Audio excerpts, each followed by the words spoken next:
Okay, hi guys. So first things first, there are few things I want to update beforehand.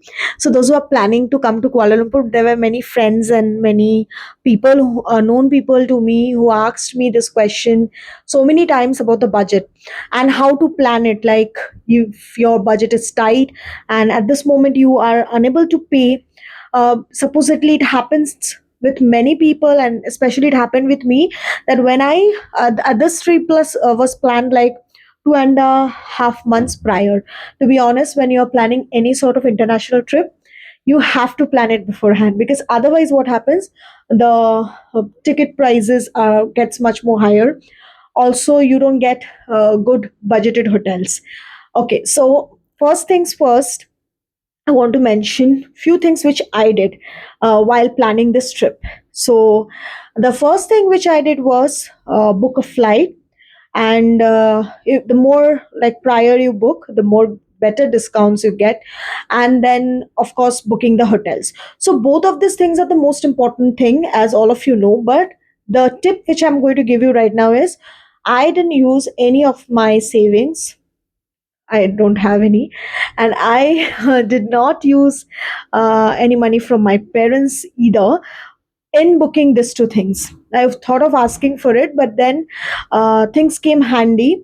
I got an idea, and I have been using a credit card for like now since 2020.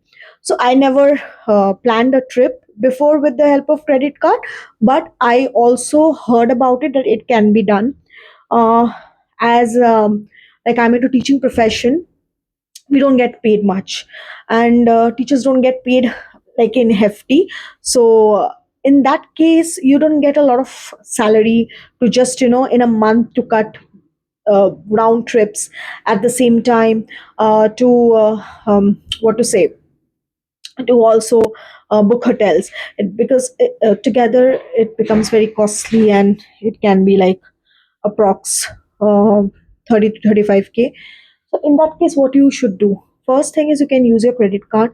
When you don't have easy access to cash at that very moment, you want to cut the tickets and you want to keep everything booked prior, then in that case you can use your credit cards, and later on you can opt for this EMI option. So in case of EMI option, what happens is, like, you have paid in whole sum, and with a little bit of little amount of interest, you can actually pay in EMIs either for 6 months or 1 year, and up to, I think, 48 months.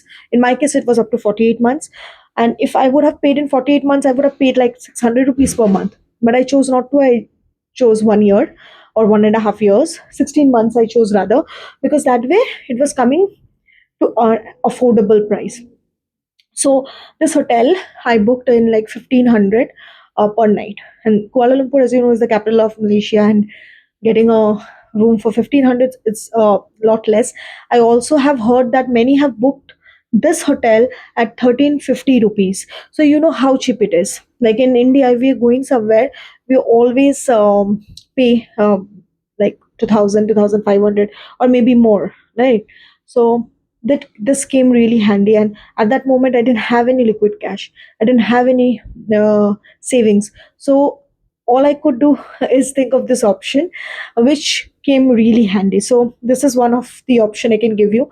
Also, if you can, like, do one more thing which I did was, I did not carry any luggage. I just had one handbag, which I didn't have any check-in luggage. I just had one handbag, which was like within 7 kgs. So if you do that, you're going to get the ticket in half price. Okay, so my flight price while coming to Kuala Lumpur, it costed me 7,800 with meal included in it. So you know how cheap it is. In India, you travel for any domestic airlines will pay much more than that, right? So these are the few tips I wanted to give you, so that when you plan your trip, you keep this in your mind. So I will be updating a lot of videos. As of now, I'm just going to upload this, and later, part by part, I'm going to, like, in 3 or 4 videos, I'm going to show you what all places I visited.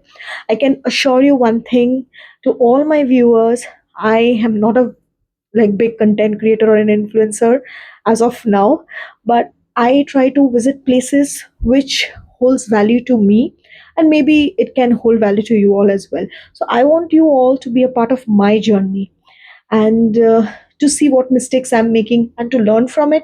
And also, of course, when you're this is my first time abroad. I have done many trips before, but those were domestic solo trips, I mean. So I made a lot of mistakes. So I will be giving you the tips, the do's and don'ts in the further videos as well. And right now I just landed today, so I'm just going to explore the city. And my see, there are few spots which you will see in many vlogs, and you will also see it in a lot of videos in the internet. But there will be certain places which you won't find on the internet, which I have explored.